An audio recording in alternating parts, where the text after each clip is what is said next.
પણ કથા રૂપી અમૃતનું જો તું પાન કરીશ ને તો હે રાજા, કાળનો તને ભય નહીં રહે, કાળથી પર થઈ જાશ. કારણ કે અમૃત પીનારા દેવતાઓ પણ દૈત્યોથી ડરે તો છે જ. એટલે પરીક્ષિતે કીધું તો ગુરુદેવ મારે તો કથારૂપી અમૃતનું પાન કરવું છે, મારે આ નથી પીવું. અને એ વખતે સુખદેવજી મહારાજ સુત પુરાણે કહે છે, હે મુનિઓ, દેવતાઓને હસીને કાઢી મૂક્યા. ક્વક સુધા ક્વ કથા લોકે ક્વ કાચ ક્વ મણિર મહાન બ્રહ્મરાતો વિચાર્યેવ તદા દેવાન જહાસ. કોકને આપણે આમ હસી નથી કાઢી, હસી કાઢીએ કે જાને ભાઈ યાર તું કઈ કામનો નથી, એમ હસીને કાઢી મૂક્યા કે તમે એક કાચના ટુકડાના બદલે મહાન હીરાની ખરીદી કરવા આવ્યા છો. શું કઈ મૂર્ખાવ છો? કાચના ટુકડામાં તમને હીરો થોડો મળી જાય, નીકળો. તમે અધિકારી નથી કથાના.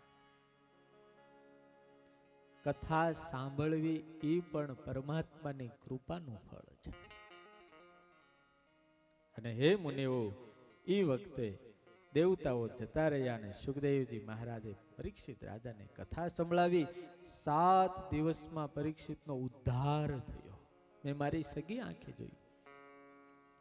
જ્યારે પરીક્ષિત રાજાનો ઉદ્ધાર થયો, મોક્ષ થયો, મુક્તિ મળી, ભગવાન સ્વયં એને લેવા આવ્યા. એ વખતે બ્રહ્માને સંશય થયો સત્યલોકમાં કે આવો સાધુનો અપરાધી, એને બીજું કોઈ એવું કામ નથી કર્યું તો એનો મોક્ષ થાય કઈ રીતે?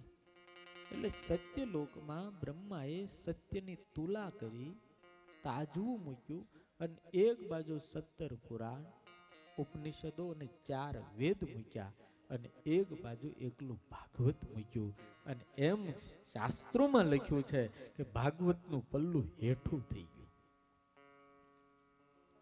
ત્યારે તમામ શાસ્ત્રોએ બ્રહ્માજીને વિનંતી કરી કે અમારી ઉપર કંઈક કૃપા કરો. ત્યારે ભાગવતજીને પ્રાર્થના કરીને એમ કહેવામાં આવ્યું કે હે ભાગવતજી, તમે આ શાસ્ત્રોને સાથે રાખો.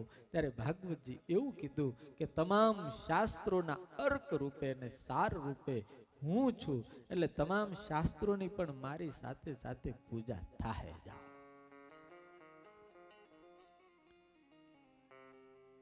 વાલા ભક્તો, આજ કથાને સુત પુરાણે સૌનકાદિક ઋષિઓને કહેતા એમ કહે છે કે હે મુનિઓ, ભાગવતની કથા સપ્તાહ વિધિથી કરવી, 7 દિવસની કરવી.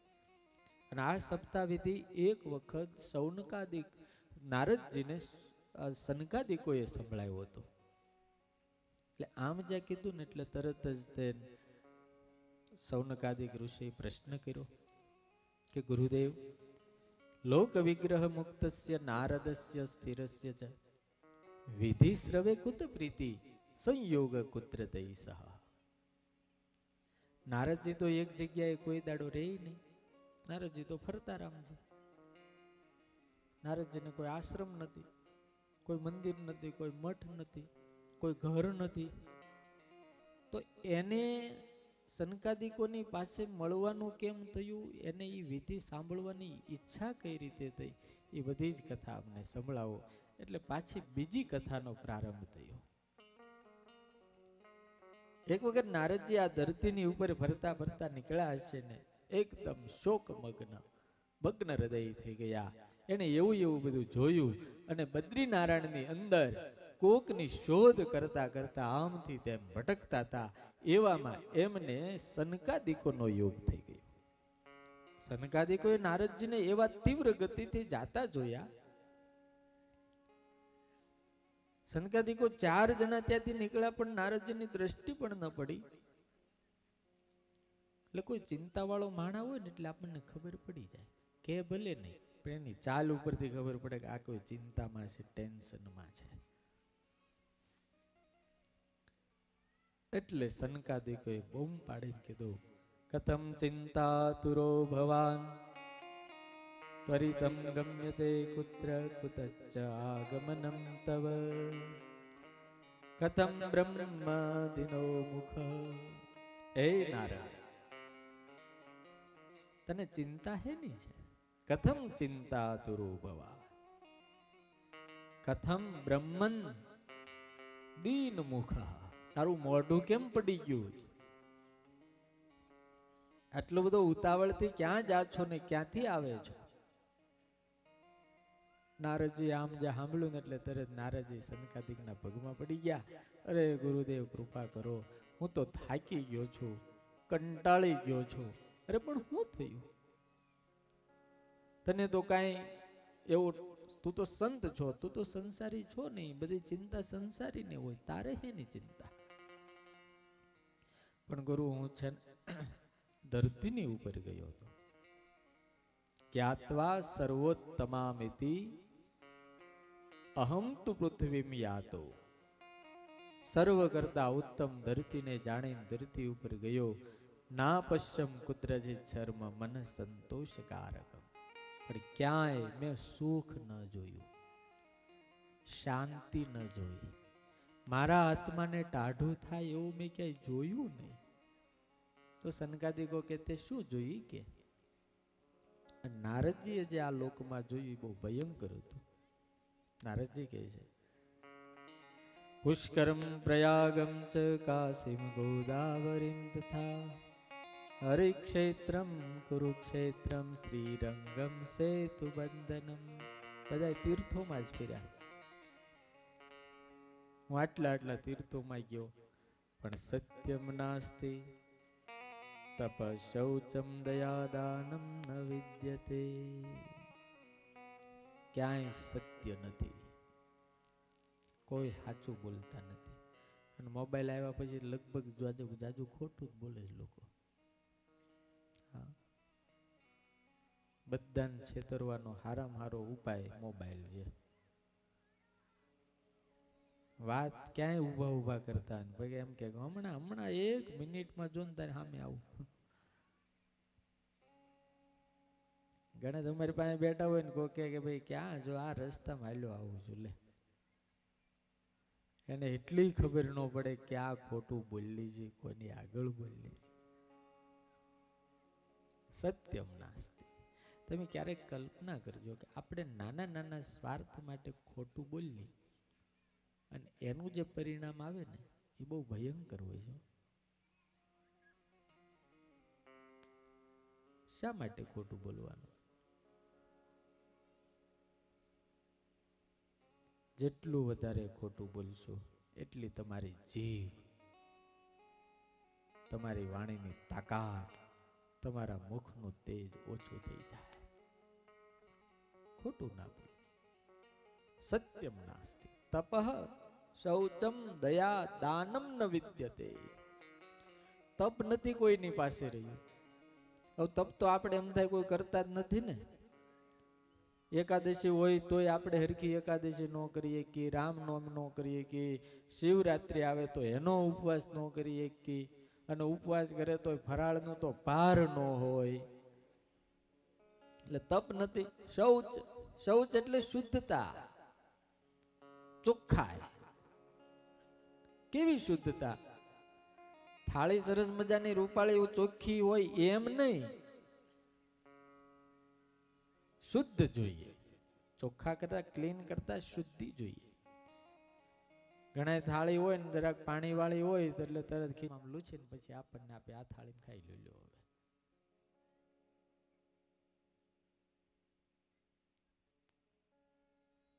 ફ્રૂટ સરસ મજાનું ધોવે, મિનરલ વોટર થી ધોવે. સફરજન હોય ખાવું હોય તો મિનરલ વોટર થી ધોવે. પાછું લૂછવાનું થાય એટલે રૂમાલ કાઢે. આખો દાડાનો પ્રસાદી ન હોય એનાથી લૂછીને કે લ્યો. કેમ ખાવું? શૌચમ નાસ્તિ. દયા નથી આપણામાં, દયા નથી. ઘણી વખત બસમાં જતા હોય, બહુ માણસો ઊભા હોય, એમાં કોઈ બેન છોકરું લઈને ચડે, આપણને દયા આવે પણ જગ્યા ન કરી દઈએ. દયા નથી. આપણી દયા પણ સ્વાર્થ વાળી થઈ ગઈ છે. આપણને ક્યાં લાભ દેખાય તો દયા થાય. દાનમ ન વિદ્યતે. દાન તો બાપા દેવા વાળા આજે જો કે સુરતમાં બધે બહુ છે, પણ દાનમાં પણ આપણો સ્વાર્થ છે, સન્માન કઈક ગણતરી છે. ઉદરમ ભરીણો જીવાવરા કાકુટ ભાષિણ. નારદજી બોલે, માત્ર ઉદર ભરવા માટે જીવાત્માઓ આમથી તેમ દોડ્યા કરે છે અને કડવું બોલનારા થયા છે. મંદાસુ મંદ મતયો મંદ ભાગ્યાય ઉપદ્રુપા. મંદ બુદ્ધિ વાળા, મંદ ભાગ્ય વાળા જીવ છે. સુત પુરાણે કહે છે કે મુનિઓ, આગળ શું જોયું? તરુણી પ્રભુતા ગે શાલકો બુદ્ધિદાયક. ઘરે ઘરે નારદજી કે મેં જોયું તો ઘરવાળીઓના રાજ્ય થયા છે. તરુણી પ્રભુતા ગે, સ્ત્રીઓના સામ્રાજ્ય થયા. પુરુષનું કાંઈ ચાલતું નથી. શાલકો બુદ્ધિદાયક, સાળો બુદ્ધિ દેનારો થયો છે. કન્યા વિક્રયિણો લોભા દંપતી નામ ચ કલકલમ. લોભના કારણે મા બાપ દીકરીઓના વેચાણ કરે છે. અને પતિ અને પત્નીની અંદર પ્રેમ હોવો જોઈએ, એના બદલે માત્ર ને માત્ર કલહ બહુ છે. આવું બધું જ્યારે જોઈ અને હું જ્યારે નીકળ્યો, મને એમ થયું કે અહીંયા રહેવા જેવું નથી. એટલે ભારત, એટલે ગુજરાત ને ભારત છોડીને જ્યારે નીકળી ગયો, એ વખતે હું ઉત્તર પ્રદેશની અંદર વૃંદાવન બાજુથી નીકળતો હતો. દૂરથી મને કોઈ અવાજ સંભળાણો અને અવાજ એક અબળા સ્ત્રીનો હતો. નવયુવાન સ્ત્રી. આજુબાજુમાં કેટલી સ્ત્રીઓ એની સેવા કરતી હતી. 16 શણગાર સજાતા, સોનાના અને ડાયમંડના દાગીના લથપથ પહેરાતા, પણ પોતાના કોઈ રક્ષકને શોધતી હોય એમ પોતાની આંખે કરી 10 દિશાઓની અંદર જોતી હતી કોકની વાટ. એમાં એને મને જોઈ ગઈ અને મને દૂરથી અવાજ સંભળાણો, ભો ભો સાધુ ક્ષણમ તિષ્ઠ. હે સાધુ, એક ક્ષણ માટે ઉભા રહો. આ કથા બહુ સમજવા જેવી છે. આમની પાસે બધું જ છે, પૈસાનો પાર નથી. 16 શણગાર સજા છે, દાગીના પુષ્કળ છે, આજુબાજુમાં સેવકો બહુ છે, પણ શાંતિ નથી. એટલે સગવડતાઓથી સુખ મળે પણ શાંતિ ન મળે. સંપત્તિથી બધું વસ્તુ ખરીદી એકાય, પણ ઊંઘ નો ખરીદી એકાય. સરસ મજાનો બેડ હોય, સરસ મજાનું એસી હોય, ગરમી થાય એમ ન હોય, અને આપણે સૂઈ જાય, પણ ઊંઘ આવે? સુવો એ આપણો અધિકાર છે, પણ ઊંઘ આપવી તો પરમાત્માના હાથમાં છે. कौन कहता है कि दौलत से हर चीज मिलती है? कौन कहता है कि दौलत से हर चीज मिलती है? हम रुपयों के बिस्तर पर सोए हैं, कोई नींद ला दे हमें. ભાઈ, પૈસાથી બધું નથી મળતું, પણ પરમાત્માની કૃપાથી બધું મળે, એ 100% ગેરંટી છે. બહુ બહુ સાધુ ક્ષણમ તિષ્ઠ મચ્ચિંતામ વિનાશય. સાધુ, એક ક્ષણ ઉભારો અને મારી ચિંતાનો નાશ કરો. કારણ મને ખબર છે, દર્શનમ તવ લોકસ્ય સર્વથા ગહરમ પરમ. તમારા દર્શન થાય તો મારા તમામ પાપનો નાશ થાય, અને મારા પાપનો નાશ થાય. બહુધા તવ વાક્યેન દુઃખ શાંતિ ભવિષ્યતિ. તમારું વાણી સાંભળી તો મારા દુઃખ દૂર થાય અને મને શાંતિ થાય. યદા ભાગ્યમ ભવેદ ભૂરી ભવતો દર્શનમ તદા. હે મહારાજ, જ્યારે ભાગ્યનો ઉદય થાય, ભૂરી એટલે મહાન ભાગ્યનો ઉદય થાય, ત્યારે તમારા જેવા સંતના દર્શન થાય છે. કૃપા કરો, મને દર્શન આપો. એક ક્ષણ માટે ઉભા રહો. નારદજી કહે, હું એ દિશામાં ગયો, મેં જઈને જોયું, 2 વૃદ્ધ પુરુષો એના પગની અંદર મૂર્છિત થઈને પડ્યા હતા.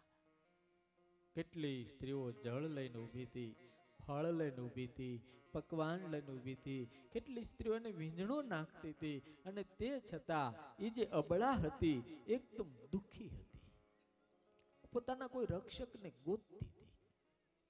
મેં જઈને પૂછ્યું, ક્વાસી કૌ ઇમૌ, તું કોણ છો? તારા ચરણમાં આ બે પુરુષો પડ્યા છે, એ કોણ છે?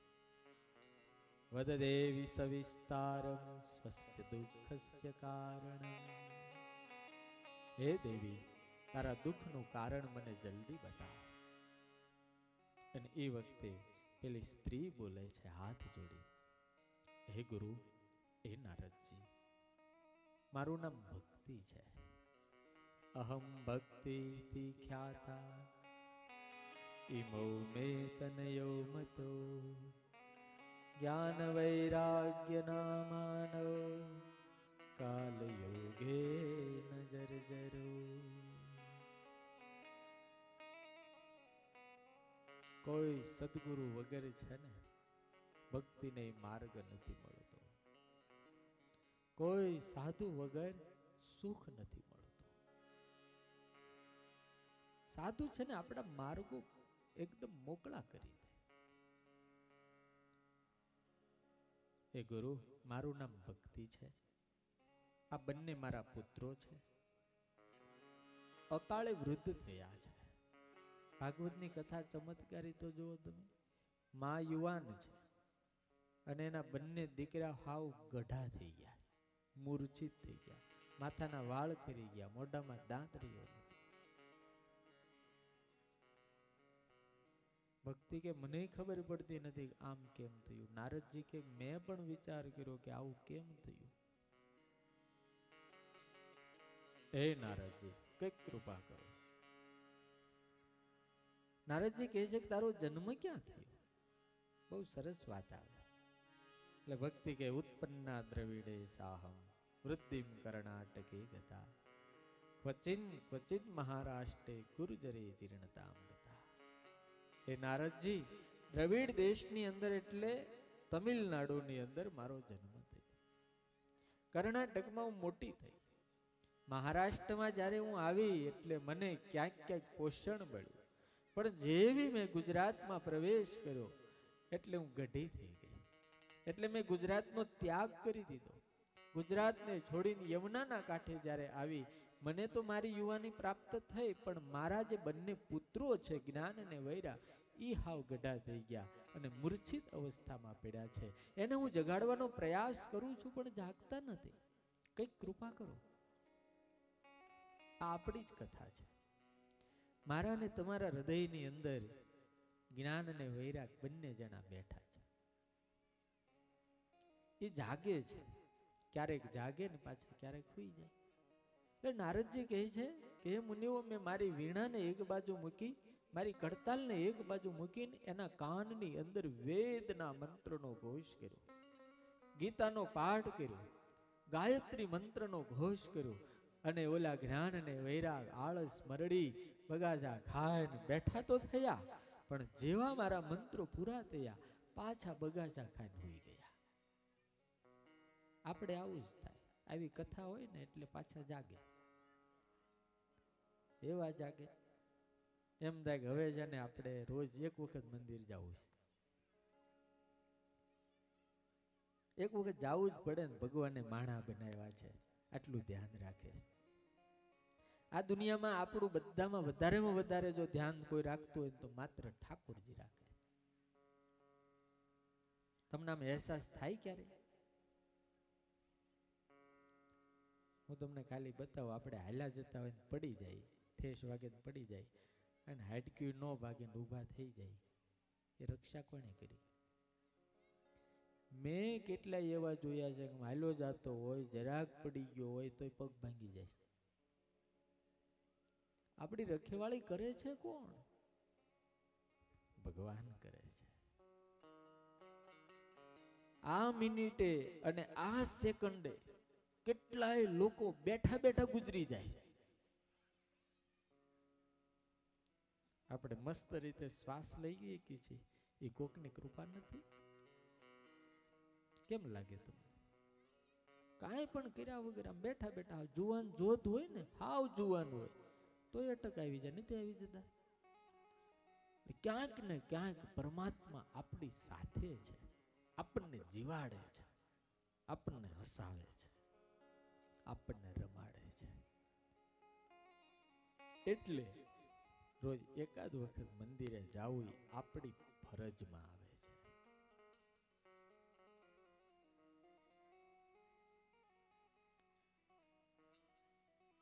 એટલે જ્ઞાન અને વૈરાગ બંને જાગે છે. એક તો આવી કથા થતી હોય ત્યારે જાગે, બીજા ક્યારે જાગે તમને ખબર? ઘરમાં બરાબરનો ઝઘડો થયો હોય, ભયંકર, સાસુને વહુને ઝઘડો થયો હોય, એ વખતે છોકરો પોતાની ઘરવાળીનું ઉપરાણું લઈ અને મમ્મીને કીધે, પ્લીઝ મમ્મી તારે બહુ બોલબોલ નહીં કરવાનું, હવે માથાકૂટ નહીં કરવાની. એ વખતે એ બાને જે વૈરાગ થાય એવો જબરજસ્ત વૈરાગ થાય, બાપા હોય તો બાપાને વૈરાગ થાય. અને એમ જ થાય કે આ કરતા છે ને હરિદ્વાર જઈ અને ખાલી ભજન કરે, આ કાંઈ લપ કરાય નહીં, એવો વૈરાગ થઈ જાય. પણ એ વૈરાગ ક્યાં હોતી હોય ખબર છે? સાંજે એ છોકરો પાછો ઓફિસથી ઘરે આવે અને કેમ છે બા, સારું છે ને, કઈ તકલીફ તો નથી ને, આટલું કે ને એટલે વૈરાગ બધું ઉડી જાય. જય સ્વામિનારાયણ. જરાય નો રે. એમ થાય કે આવું હરિદ્વાર થોડું કોઈ પૂછવાનું છે, હવે કાંઈ જવું નથી, પ્રોગ્રામ કેન્સલ. પછી કોઈ જુવાન માણા મરી ગયો હોય અને એની શમશાન યાત્રામાં આપણે જવાનું થાય, અને મહાણમાં જયારે બધા બેઠા હોય ને ત્યારે વૈરાગ થાય. અને એવી બધા વાતો કરતા હોય, જો આ બિચારો આમ મરી ગયો, કાલે આપણે ગુજરી જવું, એ ભાઈ કઈક સારું કરી લેજો, નગર આમ કાલે ગુજરી જવું. એવી જ્ઞાનની વૈરાગની વાતો થતી હોય. વૈરાગ હોય ને જ્ઞાનને આમ ટોહો મારીને જગાડે, ઊભો થા. ત્યારે એમ થાય કે આ બધા સાધુ થઈ જાય, હવે કોઈ ઘરે જવાનું નથી. દુઃખ આવે અથવા તો દુઃખ હરખેનું જોઈ જાય એટલે માણસના અંતરમાં વૈરાગ્ય જાગે, અને ઈ વૈરાગ જ્ઞાનને જગાડે. પછી એને બધા હારા જ વિચાર આવે. પણ એ પછી જેવો એ બધું પતે અને નાય ઉદકનું સ્નાન કરે એટલે અડધો વૈરાગ ઉતરી જાય. અને પછી ઘરે આવીને ચા પીવે એટલે જય સ્વામિનારાયણ હતા એવા નેવા. એટલે જ્ઞાન અને વૈરાગ જાગે તો છે પણ પાછા હોઈ જાય. નારદજી કહે છે કે હે ગુરુ, મેં બહુ જાગૃત કરવાનો પ્રયાસ કર્યો પણ જાગ્યા ને પાછા સુઈ જાય, જાગે ને પાછા સુઈ જાય. મારો પ્રયાસ નિષ્ફળ ગયો. મેં પ્રતિજ્ઞા કરી કે હે ભગવાન, જ્યાં સુધી આ જ્ઞાન ને વૈરાગ ને ભક્તિ ને લોક હૃદય સુધી ન પહોંચાડું, દાદા નાહમ હરેર દાસો લોકે ત્વામ ન પ્રવર્તયે, હું ભગવાનનો દાસ નહીં કહેવરાવ. નારદજીની પ્રતિજ્ઞા એટલે ભાઈ લોઢામાં લીટો. આપણી જેવું નહીં અબી બોલા ને બી ફો. એક વખત નારદજી બોલી જાય એટલે નક્કી કરી નાખ્યું, મારે ગમે એમ કરીને જ્ઞાન અને વૈરાગને જાગૃત કરવાને, ભક્તિને લોક હૃદય સુધી પહોંચાડ્યું. હું મારી વીણા અને કડતાલ નીકળી ગયો. શ્રીમન નારાયણની ધૂન કરતા કરતા મોટા મોટા સંતોને મળ્યો. બધાને વાત કરી કે મારું માર્ગદર્શન કરો, આ જ્ઞાન અને વૈરાગને મારે જાગૃત કરવા, ભક્તિને લોક હૃદય સુધી પહોંચાડવી છે. પણ મોટા મોટા સંતોએ અમને એમ કીધું કે તમારા જેવા મહાન સંતથી જે કામ ન થયું એ અમારાથી કેમ થાય? મોટો સર્જન મુંબઈનો ડોક્ટર હોય, એનાથી જે રોગ નો હાથમાં આવે એ નાના આપણા ગામડામાં આટકોટ જેવામાં નાનું એવડું દવાખાનું લઈને બેઠો, એનું કામ છે? નારદજી જેવા સંતથી જે કાર્ય ન થયું, બધાએ તો એમ થયું હાહાકારો મહાનાસિત ત્રૈલોક્ય વિસ્મયાવહ વેદ વેદાંત ઘોષૈશ્ચ ગીતા પાઠે વિબોધિતા. વેદ વેદાંતના ઘોષથી પણ જ્ઞાન વૈરાગ જાગૃત ન થયા તો બીજાથી થાય જ નહીં.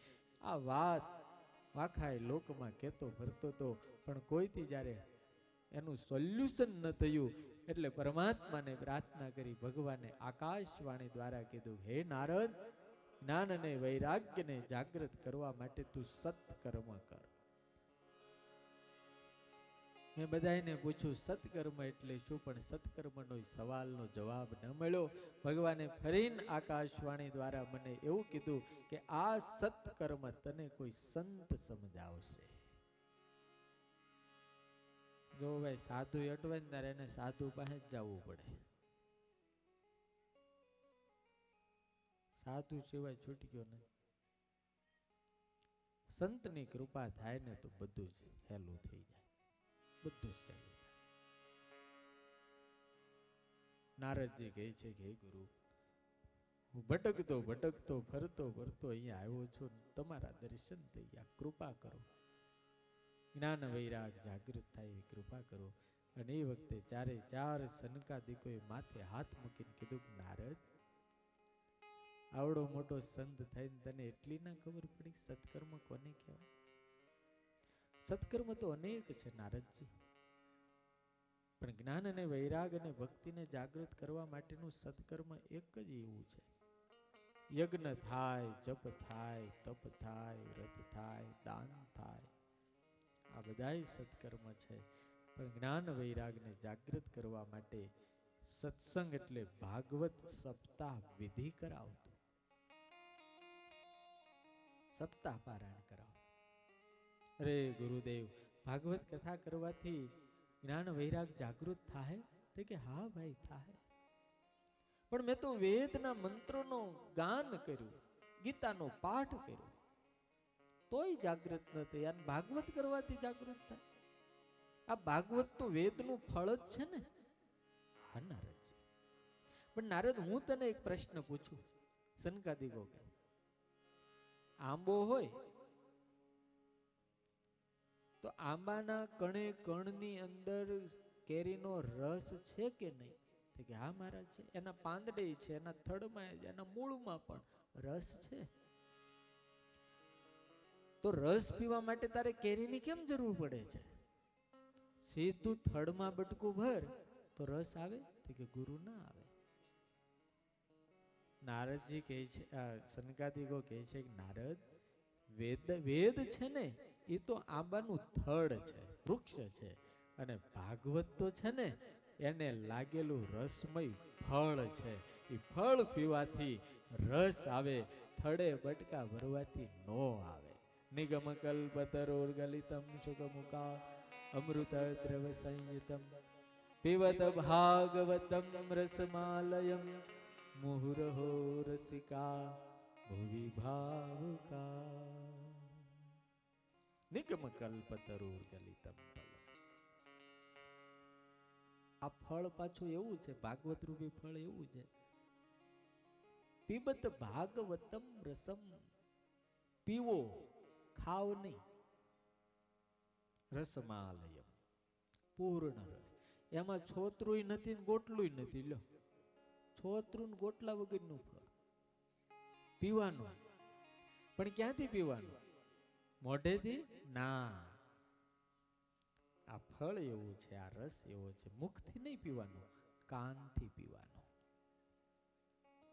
બંને કાન દ્વારા હરિરસ એટલે હરિકથા સાંભળો એટલે હૃદયમાં ઉતરે ને પરમાત્મા અંદર પ્રવેશ કરે. પીબત ભાગવતમ રસમાલયમ મુહુરહો રસિકા ભુવિ ભાવુકા. ભાવ જેને જાગે.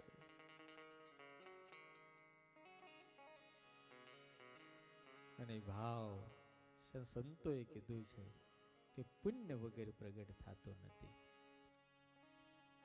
પુણ્ય વગર ભાવ પ્રગટ થાય નહીં રે લો. પુણ્ય વિના ભાવ પ્રગટ નહીં રે લો. પુણ્ય વિના ભાવ પ્રગટ નહીં રે લો.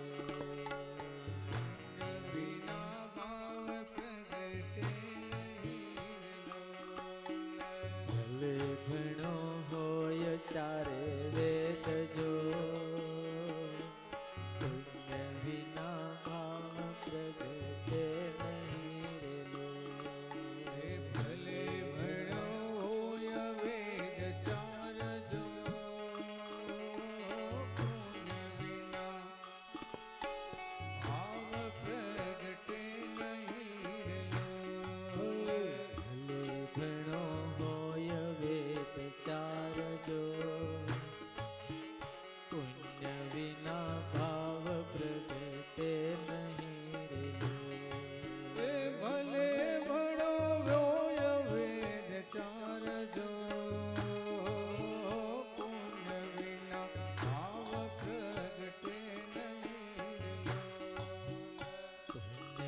વિના ભાવ પ્રગટે નહીં રે લો. પુણ્ય વિના ભાવ પ્રગટે નહીં રે લો. सनकादि को कहे છે, हे नारद, जब पुण्य प्रकट होता है तब भाव प्रकट होता है. ભાગવત ની કથા કરાવો એટલે નારદજી કહે કે ગુરુ, તમે મારા વક્તા ને હું તમારો શ્રોતા, તમે મારા વક્તા ને હું તમારો યજમાન, કથા કરો. સનકાદિકો કૃપાળુ બહુ છે. સનકાદિકો કહે કે નારદ, અહીંયાના બદ્રીનારાયણ તમે ગયા છો બધા? બદ્રીનારાયણ કેટલા જણા ગયા? આ સંવાદ બદ્રીનારાયણમાં ચાલે છે. અલકનંદાના કિનારા ઉપર કેટલું ઊંચું છે. સનકાદિકો કે અહીંયા નહીં, આ કથા નીચે હરિદ્વાર ક્ષેત્રમાં કરીએ, કારણ કે લોકો અહીંયા આવી ન શકે. આપણે નીચે જાય અને લોકોને સંભળાવી અને એને બધાને ઉપર ઉઠાવીએ. સાધુ કૃપાળુ હોય છે. કેવા કૃપાળુ? એ આપણી સુધી આવે, આપણે જેવા હોય એવા થઈ જાય, આપણને જેવી વાત સમજાય એવી રીતે વાત કરે અને આપણને જ્ઞાન આપીને ઊંચા લઈ જાય. એટલે સ્વામિનારાયણ ભગવાને કીધું કે સંતો, અમે તો અમારા અક્ષરધામમાંથી આવ્યા છીએ. અક્ષરધામ દૂર કેટલું છે? પૂજ્ય આપણા ગુરુ પધાર્યા છે, જોરદાર એમને તાળી વગાડીને સ્વાગત કરીશું. મહારાજ કે અમારું ધામ તો એટલું દૂર છે, એટલું દૂર છે કે 1,00,000 મણ લોઢાનો ગોળો. કેટલા મણનો?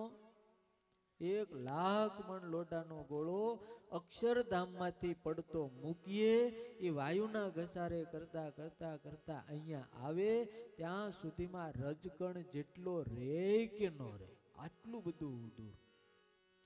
અને ત્યાં ઠેઠથી આ લોકની અંદર આપણા માટે આવ્યા. અને મહારાજ બોલ્યા, હું તો તમ કારણે રે આવ્યો ધામ થકી ધરી દેહ. હું તમારા માટે આવ્યો છું.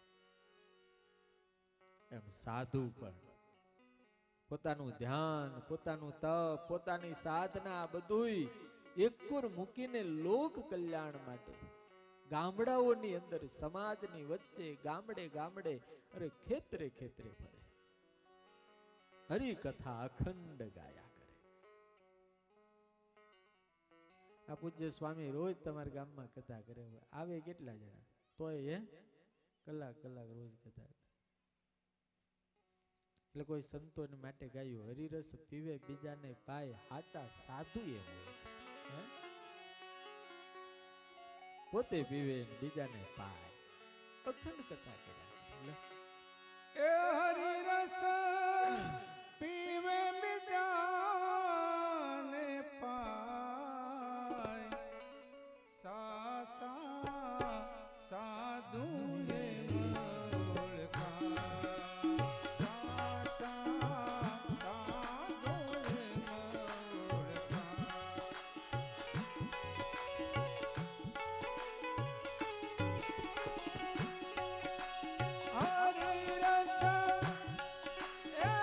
હરિરસ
પીવે બીજાને પાય,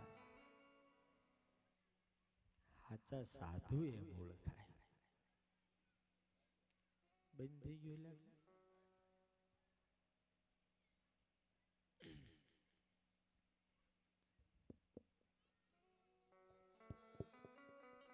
જય સ્વામિનારાયણ.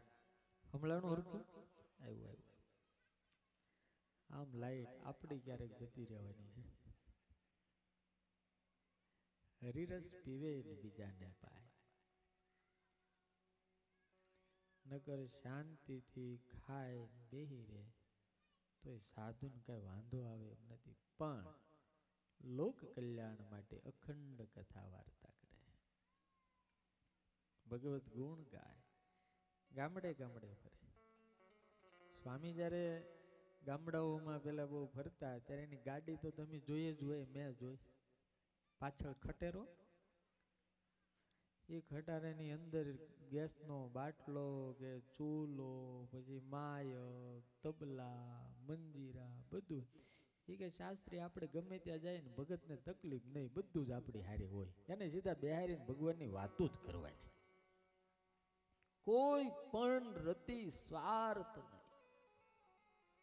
એને ખબર છે કે આપણને જે ભગવાન મળ્યા છે ને આપણને જે આનંદ છે એ આનંદ કોકને આપવો છે, કોકને આપવો. તમે કલ્પના કરો કેવા દયાળુ હોય. સનકાદિકો કહે છે કે આપણે અહીંયા નહીં, આપણે નીચે જઈએ ત્યાં જઈને કથા કરીએ. હવે આ સનકાદિક ને નારદ ને બધા એવા માણસો છે કે કપડાની સનકાદિકો કપડા નથી પહેરતા. નારદજીને ધોતી જોઈએ, આને તો એ નહીં. કોઈ ઘર નહીં, બાર નહીં, મઠ નહીં, મંદિર નહીં, ક્યાંયના મહંત નહીં. ઝાડવાની નીચે પીડા રે, ઝાડવા પાસેથી ફળ માગી લે. વલકલ તો એને જરૂર નથી. નદીઓ હાલી જતી હોય ખોબો ભરીને ઝરણાઓમાંથી પાણી પી લે. આવડી મોટી 50 કોટી યોજનની ધરતી, એના ઉપર હાથનું ઓસીકું કરીને હોઈ જાય. દિગંબર નગ્ન, પોતાના આત્માથી અને પોતાના પરમાત્માથી પૂર્ણ તૃપ્તા મહાપુરુષો, અને તે છતાં લોક કલ્યાણની માટે હેઠે ઉતર્યા. હરદ્વાર ક્ષેત્રમાં ગંગાના તટ ઉપર આનંદ તટ છે. રેતીની વ્યાસપીઠ બનાવી, રેતીની સરસ મજાનું આંબાવાળીઓ વૃક્ષો છે ને એની હેઠે સાફ કરી અને સનકાદિકો વ્યાસપીઠ ઉપર બેઠા. સામે નારદજી બેઠા. સૂત પુરાણી કહે છે કે હે મુનિઓ, જેટલા ઋષિઓને ખબર પડી બધા ઋષિઓ કથા સાંભળવા માટે આવ્યા.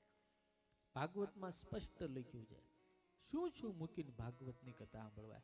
કોઈ ધ્યાનમાં બેઠા હતા, ધ્યાન છોડી દીધું, હાલો કથા સાંભળવા જાય. કોઈ અભ્યાસ કરાવતા હતા, વિદ્યાર્થીઓને ભણાવતા હતા, એ મૂકી દીધું, હાલો કથામાં જાય. કોઈ સ્વાધ્યાય કરતા હતા, સ્વાધ્યાય. કોઈ યજ્ઞ કરતા હતા, સ્વાહા સ્વાહા, એ છોડી દીધું. કોઈ જપ કરતા હતા, કોઈ તપ કરતા હતા. આ બધું જ મૂકીને તમામ ઋષિઓ, તમામ સંતો કથાની અંદર આવ્યા. સંતોએ એવું લખ્યું કે અમુક નહોતા આવતા, એને ભૃગુ ઋષિ સમજાવીને લઈ આવ્યા કે ભાઈ હાલો હાલો, આ તો ભગવાનની કથા છે, કાંઈક મળશે, આપણું સારું થાય. કોઈ કંઈ પણ અમને પત્રિકા નથી. અરે ભાઈ આમાં પત્રિકાની રાહ ન જોવાની હોય, હાલો જાના મના. એટલે ભૃગુ ઋષિ બહુ ડાયા માણા હતા, બધાને સમજાવીને લઈ આવ્યા. અને એવું સરસ મજાનું કથાનું વાતાવરણ અને માહોલ જામ્યો, મંગલાચરણ થયું. સનકાદિકોના મુખમાંથી અમૃત વાણીનો પ્રવાહ. એક બાજુ ભગવતી ભાગીરથી વહેતી હતી અને બીજી બાજુ ભાગવત ભાગીરથી સનકાદિકોના મુખમાંથી ચાલુ થઈ. ઓલી ગંગા છે ને આ ગંગા છે.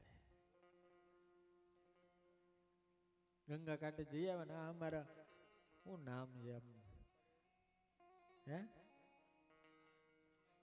આ અમારા ધીરુભાઈ દર વર્ષે 1 મહિનો 1.5 મહિનો અમારા ઋષિકેશ આશ્રમમાં સેવા કરવા આવે, બોલો. અને એવી સેવા કરે, વાહન ધોવાથી માંડીને આશ્રમ સાફ કરવા, રોજ ગંગામાં નાય. હવે ઈ ગંગામાં સ્નાન કરવા જવું હોય તો અહીંથી ટિકિટ લેવી પડે, પૈસા ખર્ચવા પડે અને શરીર સારું હોય, ટાઈમ કાઢવો પડે, ત્યાં તારે પહોંચાય. ઈ ગંગા છે એ આપણા તનને સ્વચ્છ કરે અને ટાઢું કરે, પણ આ ભાગવત રૂપી જે ગંગા છે ને આપણા મનને સ્વચ્છ કરે ને આત્માને ટાઢો કરે છે. ઈ ગંગા પાપને બાળે અને આ ગંગા આપણા આત્માના તાપને બાળે છે. એ ગંગામાં નાવું હોય ને ત્યાં જવું પડે, પણ આ ભાગવત રૂપી ગંગા તો છે ને જાડા પરિવાર એમ કે અમારા ગામમાં આવે તો આવે. ગામમાં આવી લ્યો વહેતી વહેતી, પછી હવે આમાં ડૂબકી મારવાની છે. ઈ ગંગામાં ડૂબકી મારીએ અને ઓલી હાકળ છૂટી જાય અને જો પાણીનો પ્રવાહ વધી જાય તો તણાઈ જાય, મરી જાય, દરિયા ભેગા થઈ જાય. પણ આ ભાગવત રૂપી ગંગામાં જો પડીએ અને ડૂબકી મારીએ અને તણાઈ જાય ને તો મરી ન જાય, મારા બાપ તરી જાય. આમાં ડૂબકી મારે તરી જાય, એમાં હાકળ મૂકે તો મરી જાય અને આમાં હાકળ મૂકે તો તરી જાય. કઈ હાકળ ખબર? અહંકારની હાકળો. હું કાંઈક છું, હું કોકનો છું, કોકમાં. આ બધી હાકળો જો મૂકી દઈએ તો તરી જવાય. એ ગંગાનું પાન કરીએ તો તૃષા તૃપ્ત થાય અને આ ગંગાનું પાન કરીએ ને તો આપણી વાસના જતી રહે બધી. આ ભાગવત રૂપી ગંગા છે.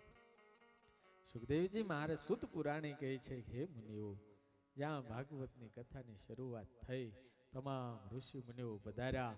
આ વૃક્ષની ઉપર બેઠા હતા જે મેના, પોપટ, આખા પક્ષીઓ, એ પણ શાંત થઈ ગયા. એવું વાતાવરણ દિવ્ય થયું. લોકોના મન, આત્માઓ, વિચારો શાંત થયા. દિવ્ય વાતાવરણ જ્યારે બન્યું અને એ જ વખતે જ્ઞાન અને વૈરાગ્યને પોતાની યુવાની પ્રાપ્ત થઈ અને ભક્તિએ હાથમાં વીણા લીધી. તમામ જે એની આજુબાજુમાં જે સ્ત્રીઓ હતી એ તમામ તીર્થો અને નદીઓ હતી, એને પણ કોઈએ હાથમાં ઢોલક, કોઈએ મંજીરા, કોઈએ કડતા લઈ અને નાચતા કૂદતા, આખું મંડળ નાચતું કૂદતું ભગવાનનું નામ લેતું લેતું એ સભાની અંદર પ્રવેશ કર્યો.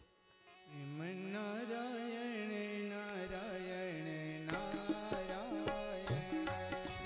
નારાયણ નારાયણ શ્રીમન નારાયણ નારાયણ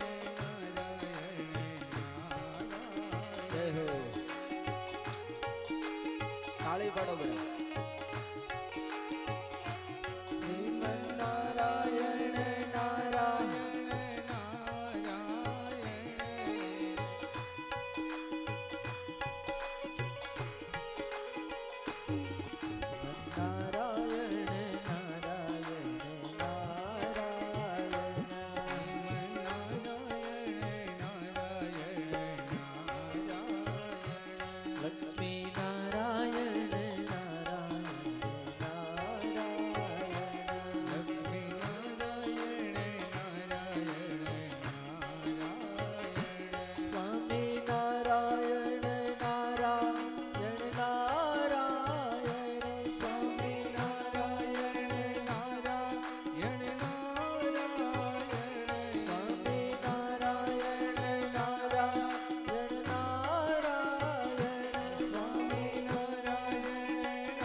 આખી સભા સાધુઓથી ભરાઈને બેઠી હતી. વચ્ચે મહામાર્ગ હતો. કડતાલ વાગીને વીણા વાગી, સંગીતનો અવાજ સંભળાણો. સંતોએ પાછું વળીને જોયું તો આખું સ્ત્રીનું ટોળું હાલ્યું આવે. બધા આગા પાછા થવા માંડ્યા. આ સંતોની સભામાં આ બહેનો કેમ આવે છે? નારદજી ઉભા થઈ ગયા, ભક્તિને ઓળખી લીધી. એને હાથમાં વીણા લીધી અને નાચતા નાચતા ગાવા લાગી. નારાયણ નારાયણ નારાયણ શ્રીમન નારાયણ નારાયણ નારાયણ શ્રીમન નારાયણ નારાયણ નારાયણ શ્રીમન જય હો.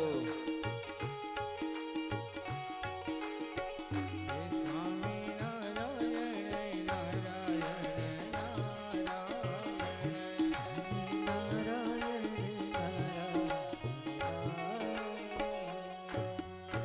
જય જયકાર થયો છે. નારદજી ઓળખી ગયા, શનકાદિકો ઓળખી ગયા.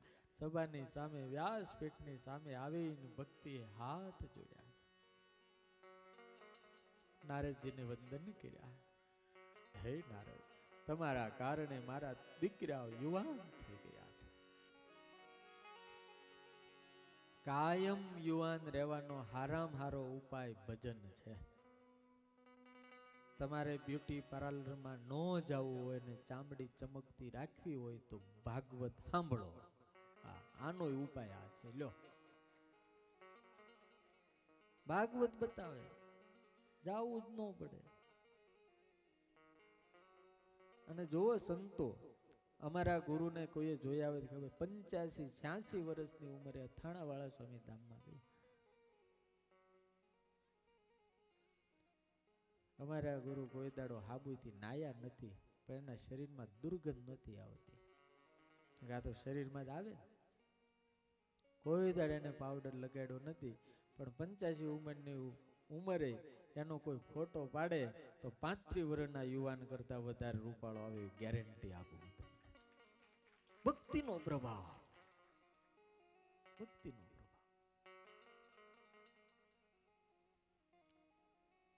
કોઈ દર કાંઈ લગાડ્યું નથી. લો, અને આપણે ગમે એટલું લગાડીએ તોય આભલું આપઘાત કરે ને એવા મોટા હોય.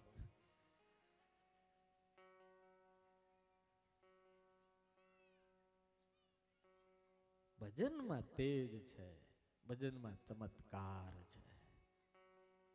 તમે અંદરથી જેટલા ખુશ રહો ને, અંદરથી જેટલા ખુશ રહો ને એટલું મોઢું ચમકે.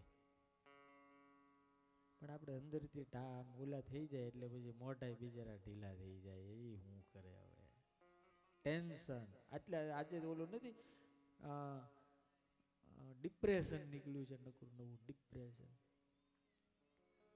ઘણા હરિભક્તો આવીને કહે સ્વામી મારી ઘરવાળી ડિપ્રેશનમાં છે. પણ મને એમ થાય બાયુને ડિપ્રેશન હેનું કમાવવું છે તમારે, તો ડિપ્રેશન એને થઈ જાય. લ્યો, પણ એની દવા તમારે કેટલી કરાવવી પડે. પુરુષો ડિપ્રેશનમાં જતા રહે એવા બહુ ઓછા દાખલા છે, બહેનો બહુ જતી રહી છે. હવે એનું સંશોધન વિજ્ઞાન કરી છે કે આ લોકો કેમ ડિપ્રેશનમાં જતા રહે છે. ખરેખર તમારે જવું પડે, કારણ કે હીરા હાલતા નથી, એમ્બ્રોડરી મશીન બધા બંધ થઈ ગયા છે, જમીન બધી પડી રહી છે, મંદી મંદી ને મંદી. હવે સાંજે કે મહિને તમારે 25-50 હજાર તમારે લાવવા ક્યાંથી? ટેન્શન તમને હોવું જોઈએ, એના બદલે એને થાય. પણ ભજન એક એવું છે, ભગવાનનો આશરો એક એવો ઉપાય છે, ભગવાનની કથા એક એવો ઉપાય છે. તમે સત્સંગમાં આવશો અને ભગવાનના શરણે બધું હોંપી દેવો ને, જો ભાઈ મંદી તો બધાને આવે, ભગત ને આવે ને ઓલા ને આવે, પણ ભગત ને મંદી આવે ને એટલે એમ કે મારો ભગવાન કરશે. આપણે 25,000 માં ઘર હકવતા એને બદલે 15,000 માં હકાવું છું, હું વાંધો છે. અને ભગત ને બીજા ખર્ચા તો કેટલા ઓછા હોય ખબર છે? માવા ન હોય, માવા ખાવાનું ન હોય. ઓલાને તો 100 રૂપિયાના રોજ સાંજે માવા જોઈએ,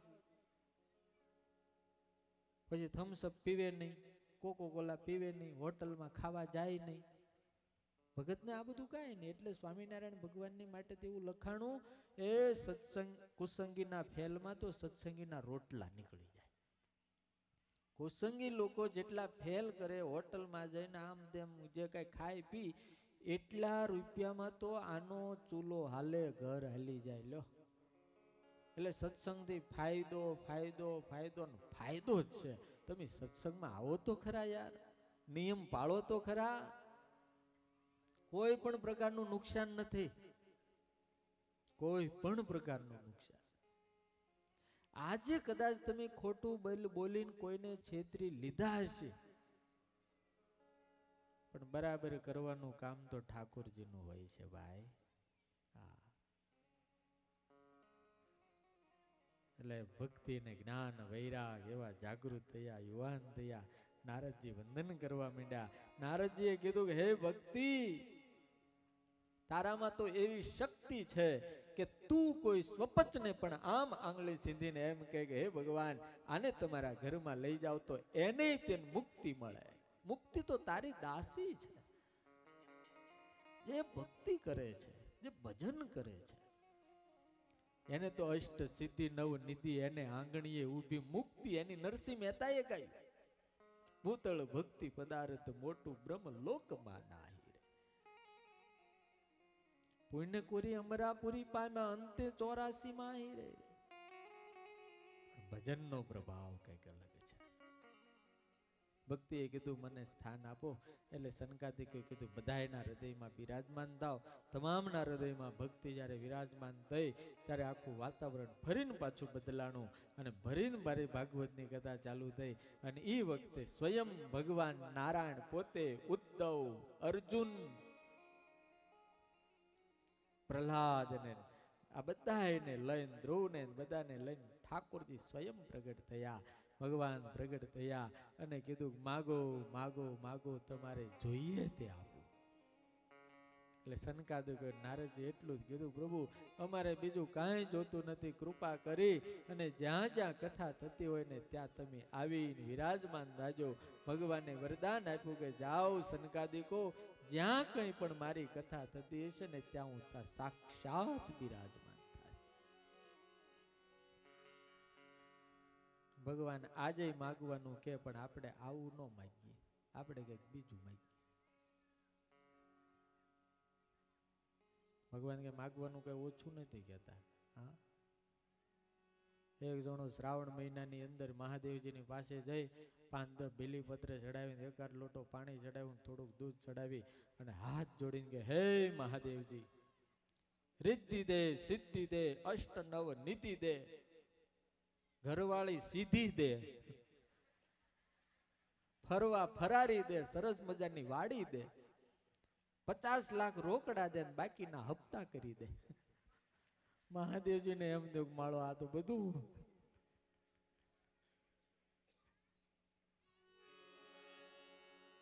માણાને ઓછું જ પડે, ગમે એટલું આપે ભગવાન. અને કઈ ભગવાન કે ઓછું દાલતા નથી. ભગવાને વરદાન આપ્યું. નારદજી રાજી થયા અને પછી નારદજી એક પ્રશ્ન પૂછે છે, ગુરુદેવ, જ્ઞાન અને વૈરાગ્યને એની યુવાની પ્રાપ્ત થઈ, ભક્તિ આનંદમાં આવી ગઈ, તો વાત સાચી, મેં આ જોયું, આ કથાનો પ્રભાવ. પણ કોઈ પાપી હોય, નીચ હોય, કપાતર હોય, હાવ હલકા કામ કર્યા હોય, એવા આત્માનો ઉદ્ધાર થાય ખરો કથા સાંભળવાથી? એટલે સનકાદિકે કીધું કે નારદ, અમાસનો ઘોર અંધકાર હોય અને સૂર્ય ઉગે તો અંધારું જાય? અરે પ્રભુ, એ તો ઉગે એવું ભાગી જાય. બહુ ભૂખ લાગી હોય ને એક કોળિયો ખાય તો ભૂખ જાય? અરે પ્રભુ, એ તો તરત જતી રહે. હે નારાયણ, આ કથાનો જ પ્રભાવ એવો છે. ગમે એવો પાપી હોય, ગમે એવો અવગત્ય ગયેલો જીવ હોય, પણ એક વખત જો હરિકથા સાંભળે તો એનો ઉદ્ધાર થઈ જાય. આ બાબતમાં હું તને એક પુરાતન ઇતિહાસ સંભળાવું, સાંભળ. ઇતિહાસ એટલે જે બની ગયેલી વાત હોય ને એને ઇતિહાસ કહેવાય. હા ગુરુદેવ, તુંગભદ્રા નદીનો કિનારો હતો, સરસ મજાનું ગામ હતું. ત્યાં આત્મદેવ નામનો એક પવિત્ર બ્રાહ્મણ રહેતો હતો. આત્મદેવ પુરે તસ્મિન સર્વવેદ વિશારદ શ્રોત સ્માર્તેષુ નિષ્ણાંતો દ્વિતીયૈવ ભાસ્કર. એની ઉપમા તો જોવો જ, આ સ્વામી સંસ્કૃત જાણે એટલે ખબર પડે અમને. આત્મદેવ પુરે તસ્મિન સર્વ વેદ વિશારદ. તમામ વેદનો વિશારદ આત્મદેવનું નામ. આત્મના દિવ્યતી આત્મદેવ, પોતાના આત્માથી સંતુષ્ટ. સ્રોત સ્માર્તેષુ નિષ્ણાંત, તમામ શાસ્ત્રોની અંદર નિષ્ણાંત હતો. અને કેવો? દ્વિતીય ઈવ ભાસ્કર, જેમ સૂર્ય તેજસ્વી છે એમ જ્ઞાનમાં ભક્તિમાં આ તેજસ્વી માણસ હતો. તુંગભદ્રા નદીના કાંઠા ઉપર સરસ મજાના ગામમાં આત્મદેવ રહેતો. એની એક પત્ની હતી, એનું નામ ધૂંધલી હતું. એ કેવી હતી? આવો સરસ મજાનો હતો. ઓલીનું વર્ણન ભયંકર છે. એનું વર્ણન લખ્યું સ્વવાક્ય સ્થાપિકા નિત્યમ. કાંઈ માથાકૂટ બે જણને તત થાય, તત એટલે ખબર પડે ને, તત થાય તો એની ઘરવાળી કે ઈ જ સાચું માનવું પડે, આવી પાવરફુલ. સ્વવાક્ય સ્થાપિકા નિત્યમ, હું કહું ઈ જ સાચું છે. બે જણને જ્યારે બાંધવાનું થાય, માથાકૂટ થાય, ત્યારે બંને જણાએ વિચાર, અથવા તો તમારે વિચાર કરવો કે આપણે શાંતિ જોતી છે. જો શાંતિ જોતી છે માની લો. કારણ કે ગીતામાં કીધું છે સ્ત્રીમાં જીદ હોય છે. હા, પકડે એટલે તમે મૂકે નહીં. અને આપણા ગુજરાતમાં કહેવત છે સ્ત્રી હટ. હા, એટલે મૂકે નહીં, એટલે તમારે સ્વીકારી જ લેવાનું. સ્વીકાર્યા સિવાય છૂટી ગયો જ નથી. 80 વર્ષનું કપલ હતું, બહુ સમજવા જેવી વાત છે. 80 વર્ષનું કપલ, શરીર મસ્ત સ્વસ્થ, અને 80 વર્ષની એને કંઈક ઉજવું. એટલે એ વખતે કોઈ જુવાનનાએ બાપાને પૂછ્યું કે બાપા, આટલા 80 વર્ષ પછી પણ તમે આટલા સ્વસ્થ છો, આટલા મસ્ત છો, એનું રહસ્ય બતાવશો? તો કે બે દીકરા, કે એ બે ત્રણ છોકરા બેઠા ને કીધું કે જો મેં લગ્ન કર્યા ને એટલે અમે બંને જણાએ બેહીને પેલા મીટિંગ કરી. તો કે એમ મીટિંગમાં શું થયું? તો કે મીટિંગમાં એવું નક્કી કર્યું જો આપણે ભેગા રહેવાનું એટલે ક્યારેક માથાકૂટ તો થવાની. તો કે આ થવાની. તો કે એક કામ કરીએ કે જ્યારે બાંધવાનું બોલવાનું કાંઈ માથાકૂટ થાય ત્યારે જેનો વાંક હોય એને દંડ ભોગવવો. તો દંડમાં અમે એવું નક્કી કર્યું જેનો વાંક હોય ને એને 5 કિલોમીટર વોકિંગ કરવું.